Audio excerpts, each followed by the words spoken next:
So it's not always a bad thing.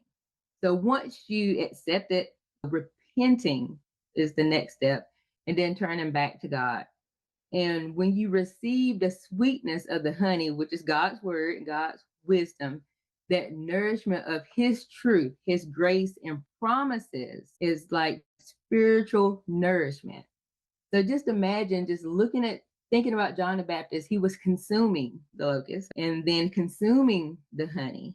So it really gives you a better picture of what God is trying to say just from what John the Baptist is eating in this text. So John the Baptist's message for repent, for the kingdom of heaven is at hand was a warning of judgment, but offering God's blessings to those that turned away from sin.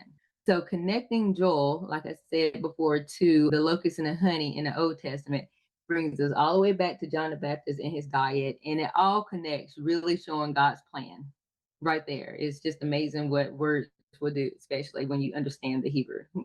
Absolutely. Yes. It is a very deep symbolism. And so there we have the Old Testament example of locusts and honey, and it's related to the example of John the Baptist in the New Testament. Mm-hmm. Was there anything that you wanted to say about this reference of the locusts and the honey and the trials and tribulations of the locusts and the blessings of the honey relative to today? Yes. So really understanding Joel's message, when you look at it, his message is talking about the day of the Lord. And we talked about that very extensively. But just to give a clearer idea is I live here in the US and Sam lives in another country. So my viewpoint of what's going on in the world is of where I live, of course.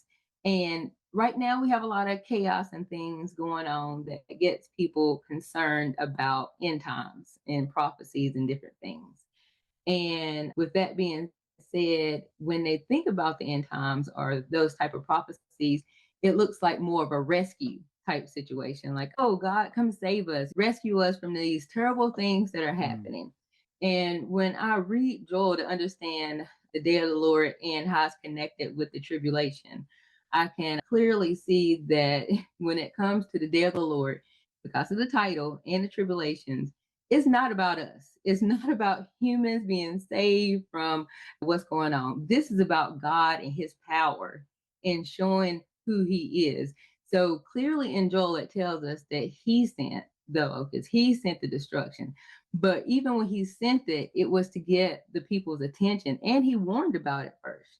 And once he got, if you pay attention and he warns you, if you take what he says and you repent and turn away, he will be that support that you need during the process. I mean, even if those things still happen, if you repent, God is gonna, I don't want to say save you, but he will restore you and also protect you during that process.